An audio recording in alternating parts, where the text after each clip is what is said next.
کہ شریف آدمی کے ساتھ کیا ہوتا ہے پاکستان؟ جی آپ نے نام جاوید لطیف صاحب کا لے لیا تھا بہرحال حامد زمان صاحب. بسم اللہ الرحمن الرحیم. فریہ آپ کا بہت شکریہ کہ آپ نے مجھے اپنے پروگرام میں بلایا، کیونکہ میرا خیال ہے، اور میں ایز اے پاکستانی بولوں گا، میں پی ٹی آئی کا ممبر بن کے نہیں بولوں گا، کیونکہ جس جگہ پہ ہمارا ملک آ گیا ہے ہم سب کو سچ بولنا ہے. اور جو میرا کیس ہے یہ میں سارے قوم کو بتانا چاہتا ہوں اس واسطے کہ اس میں سے جو حقائق نکلیں گے اور اس میں جو ثابت ہو گیا ہے. ایک تو چیز ہوتی ہے جس کو آپ کہتے ہیں کہ جی الزام لگایا جا رہا ہے، تو ابھی تک عمران خان صاحب پہ یہ کہا جا رہا تھا کہ وہ ریگنگ کے الزام لگا رہے ہیں، لیکن اب پروف آ گیا، اب الزام نہیں رہے، اب سامنے آ گیا. تو یہ ساری قوم کو معلوم ہونا ضروری ہے تاکہ آئندہ الیکشن میں اس قسم کی دھاندلی نہ ہو. تو بالکل انہوں نے صحیح کہا، میں سیاست میں نہیں تھا اور ایک نیا پاکستان کا خواب لے کے الیکشن لڑا تھا. 59 سال کی عمر میں آیا تھا اور حلقہ مجھے شادرہ کا دیا گیا. تو الیکشن میں ہم نے دھاندلی ہوتے باہر دیکھی اور فوج کو بھی بلایا، کئی جگہوں پہ پولیس کو بھی بلایا، لیکن اس دن ہمیں سمجھ آیا کہ کوئی بھی ادارہ اس ساری کنسپیریسی سے باہر نہیں ہے. ہم نے بہت دھاندلی ہوتے دیکھی. اس کے بعد جب رزلٹ آنے شروع ہوئے تو ہر پولنگ بوتھ سے میں جیت رہا تھا.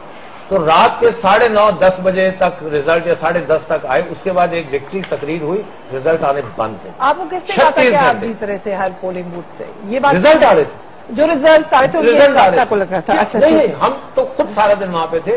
تو مجھے یہ یقین تھا کہ بہت بڑی دھاندلی ہوئی ہے. 36 گھنٹے سب کچھ ہو گیا. ٹھیک ہے. اچھا اب میں آپ کو تھوڑا سا بتاؤں. عمران خان صاحب نے بتایا کہ 325 پولنگ بیگز تھے. 325 بیگز میں سے صرف 69 بیگز میں سے فل پولنگ مٹیریل نکلا. صرف 94 بیگ تھے جو سیل تھے. 165 بیگز پھٹے ہوئے تھے یا سیلیں ٹوٹی ہوئی تھی. 66 بیگ ایسے تھے جو چینج ہو چکے تھے، جن پہ پرنٹنگ بھی غلط تھی، رنگت فرق تھی، سائز بھی فرق تھے. وہ کس کے تھے وہ خدا بہتر جانتا ہے. 1,70,000 ووٹ میں سے 88,000 ووٹ ایگزسٹ ہی نہیں کرتے تھے، بیگ میں سے نکلے ہی نہیں. باقی جو 81,000 ووٹ بقایا تھے اس میں سے 36,000 ووٹ انکمپلیٹ تھے. صرف 44,000 ووٹ اسکینیبل کنڈیشن میں ہوں گے، ان میں سے بھی غلطیاں. اور یہ سب ریزلٹس دے کے آپ کو کیا کہا انہوں نے کہ السلام علیکم؟ نہیں، یہ تو رپورٹ ہے پری اسکین رپورٹ جو ایک independent commission under a retired high court جج، انہوں نے یہ 15 دن پورا پروسیس مانیٹر کر کے ان کی رپورٹ آ گئی ہے ٹو دا ٹریبیونل. جو اسکین کی رپورٹ ہے وہ اپنی باری کا انتظار کر رہی ہے. ڈیٹا لاگ ان ہو گیا. جس دن اس کی باری آئے گی وہ اسکین رپورٹ آئے گی. 27 مئی اس کی ڈیڈ لائن ہے، اس سے پہلے وہ آنی ہے. وہ ٹریبیونل کے پاس آئے گی اور پھر ٹریبیونل اپنا فیصلہ دے گا، کیونکہ ٹریبیونل نے تو اسکین رپورٹ مانگی تھی. لیکن یہ جو رپورٹ آ چکی ہے سارا معاملہ تو اس میں ہی صاف ہو گیا کہ یہ اتنی بڑی دھاندلی تھی جو بغیر اسٹیٹ انسٹیٹیوشن کی کنائیونس کے یہ پاسبل نہیں. اوکے، سو یو بلیو کہ اسٹیٹ انسٹیٹیوشن شامل تھے. عمران خان صاحب نے آر او کا ذکر بھی کیا، انہوں نے وہ ریسپانسبل ہے، آپ وہ جج بنے جائیں. کیا نام کیا ان کا؟ جسٹس نثار تھے جو آر او تھے.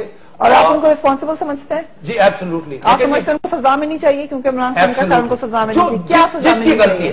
جس نے یہ دھاندلی کی اس کو جو قانون کے تحت جو سزا ملنی چاہیے، supporting the constitution and the people's right, وہ سزا ان کو ملنی چاہیے. میں کسی کا نام لے کے نہیں کہہ رہا. یہ انکوائری کریں، there should be a proper judicial inquiry.